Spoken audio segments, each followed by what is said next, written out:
And then sa objectives is papalitan din natin siya. Yan. Ito kasi sinabi ni Dr. Cost na papalitan last time kasi kanyang objectives to sa EDOC 14. So, papalitan lang natin siya ng course objectives ng food safety. Or ng any course na gusto nyong gawan ng course syllabus. And then, course learning outcomes. Wala naman nabanggit si Dr. Cos dito, so stay na natin yan. And then, proceed na tayo dito sa week 1. So, sa week 1 natin, orientation siya. So, ito, orientation nakalagay dito.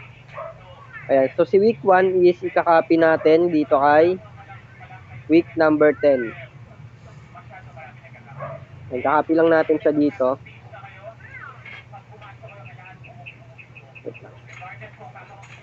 Ayan, kakopy natin siya kay week number 10 and then pero magiging nakalagay dito is orientation for topic and finals. Ay, papalitan natin to. Orientation for topic in finals. Yan. Tapos yan, discussion o papalitan natin description niya pagka nilagay natin siya for finals. Kasi yung week number 10 is katapat niya week number 1 dito, which is orientation ng midterm. Orientation ng for starting ng klase. Dito naman sa week number 10, orientation ng pang finals. Kaya kung ano yung katapat niya is, kung ano yung katapat niya dito sa time frame, hindi nyo magiging value niya sa finals. Pero iibahin nyo yung descriptions. Yung description ng katapat ni midterm, kapag katapat si finals is for finals yung mga descriptions niya. Yan. So, okay na dyan. Then, itong week number 2, ito na yung magiging topic number 1. Kaya si food safety, ano ba yung topic number 1 niya, di ba? So, pwede nyo tignan dun sa kung may Google Classroom pa kayo, kung ano yung topic number 1 doon ng pang midterm. Yan. Tapos, dito sa week 3 is topic number 2. Week 4, topic number 1, 2, 3, 4, 5.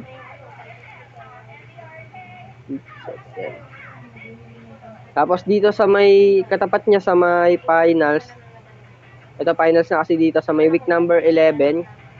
Ito naman is magiging topic number 1 na for finals.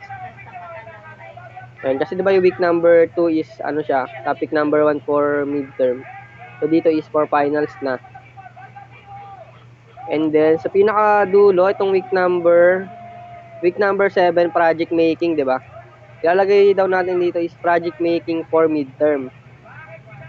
And then sa week number 16, kasi katapat niya is week number 16 sa finals to, project making for finals naman to. Ayan, sa week number 16.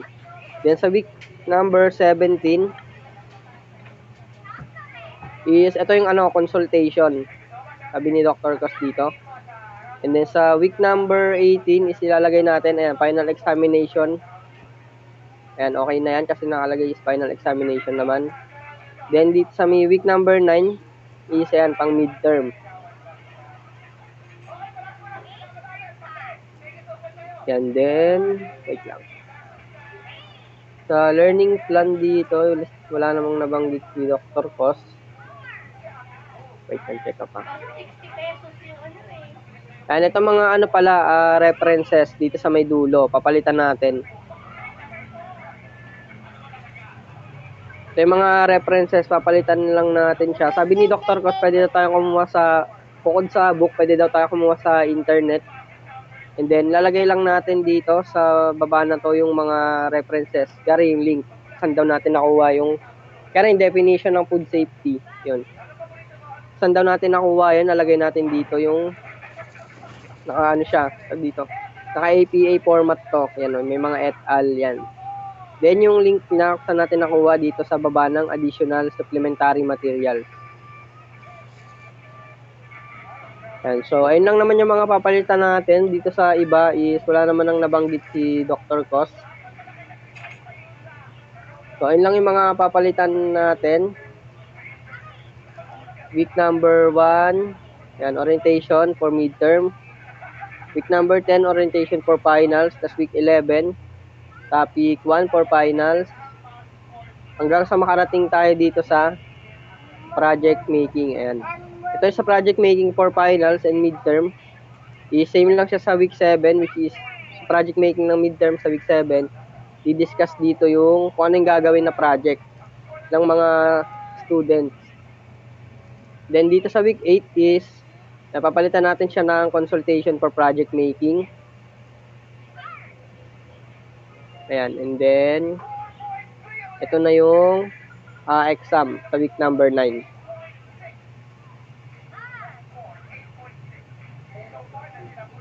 So, ayan, may question po ba? Pwede na po magtanong. Sige po. Korea. Paulit yung mga babaguhin sa umpisa, yung bago mag week 1. Kasi medyo mabilis yung pagkakaano mo kanina. Okay, sige. From core syllabus in Kinemberlu, tapos mga sumunod na din. Yung mga babaguhin lang, iti-take note ko lang din. Okay, dito sa start is itong core syllabus na to, ito. Yan yung inaano ng cursor. Papalitan dito is, ayan, naalisin siya yung in. Kasi insert mo yung course code ng food safety. Yan, okay na. Then, next is, itong course code na to mismo. Yan. And then, yung name dito, papalitan natin yan ng sa atin kasi tayo yung gumagawa nitong course syllabus na to. Yung sa faculty? Oo, yan. Okay. Tapos, itong course objectives. Wait lang. Ayun ba yun? Lang. Diyan din ako nalito. Di ba yung course objectives, kaparehas siya ng learning outcome? I mean, kung ano yung nasa course objective, yun din dapat yung learning outcomes. Oo, ayan. So, kung babaguhin yung course objective, hindi, I mean, kung babaguhin yung course objective, meaning babaguhin din yung learning outcomes. Hindi, kasi sabi lang ni Dr. Cos is yung course objectives lang. Yung papalitan natin, which is nakaano nga doon sa may hats, di ba? Yung higher order thinking skills, yung dito yung may yung cognitive, psychomotor, tsaka affective. So ito hindi naman siguro pag naglagay tayo dito kahit hindi na siya umabot ng ganito sobrang dami. Kasi kay Dr. Cos naman nakaano to eh. Based to sa niya, course niya. So, pagkari food safety, yung course objective natin, mula topic number 1 hanggang sa finals, dapat doon naka-align. Yan yung sabi niya.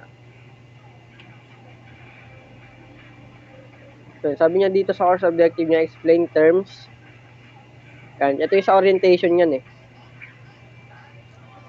So, pag pinalitan natin siya, naka na siya dun sa food safety. Yan. So, ito course objective, papalitan. Tapos, itong week number 1, tsaka week 10. Itong sa mga time frame, papalitan natin to.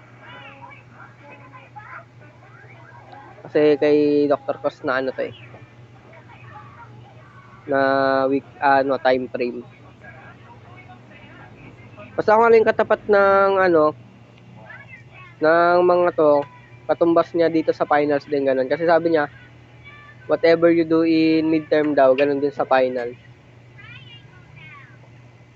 Kaya itong week number 2 is ito yung topic number 1 for midterm.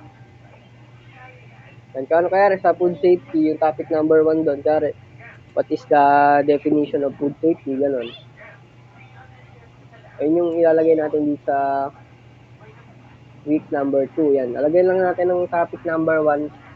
Alisin natin tong na to, yan. Yung Roman numeral na number 1 na yan. Dito sa week 11, topic 1 for finals. Yun, kung ano yung mga didiscuss sa finals.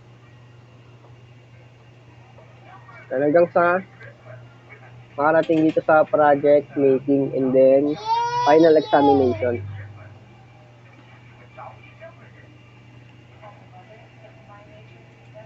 Okay, so yun lang naman yung mga papalitan dyan.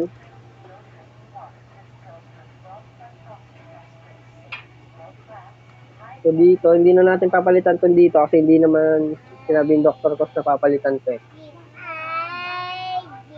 Ang pinakahuling mga papalitan dito is yung mga references. Yan. Pero hindi naman siguro aabot ng ganun karami yung kasi konti lang naman yung mga itatapit dyan.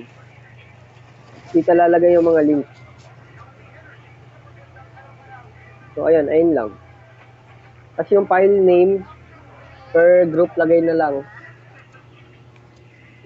Kaya ipa-file name dito ay kaya group 2, kaya group 1 tapos nakalagay member tapos dash yung apelyido ganun. Para madali pagka kinulik ni group leader.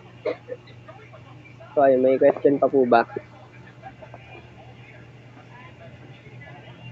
Okay na ba po? Itong file na to, i-send ko. Diba? Yes, sir, Ryzen.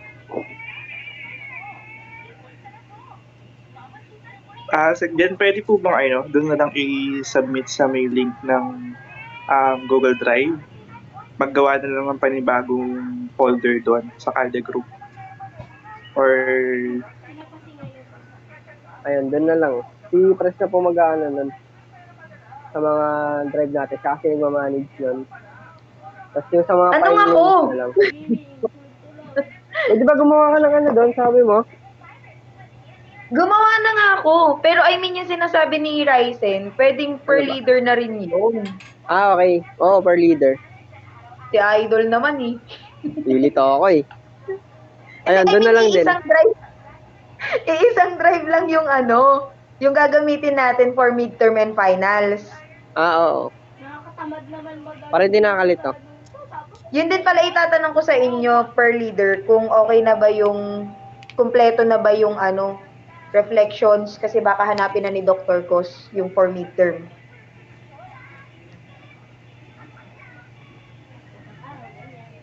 ako nga leader, di ko pa nasabit yung akin eh. Well, ako nga na president, wala pa.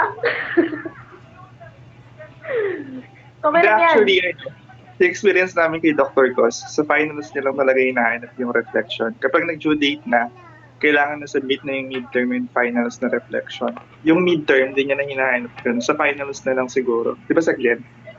Or... Oo, sir. Tama. May tanong si Yaldua, nasagot na ba yun? Nawawala na naman yung internet ko, nayayamot ako. Anong i-insert yung sa gawa nila?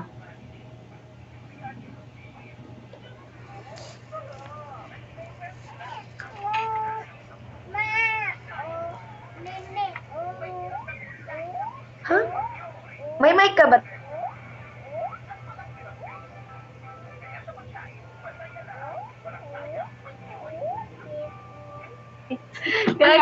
Balikan ko. Balik ako. Ano, Nika? Wala akong sinot. Hindi ko alam. Gusto ko pinilip ko. Hello. Mic test. May tao ba dyan? Good. Hindi yung reflection nila. May Ipapasa ba picture dun sa G Drive?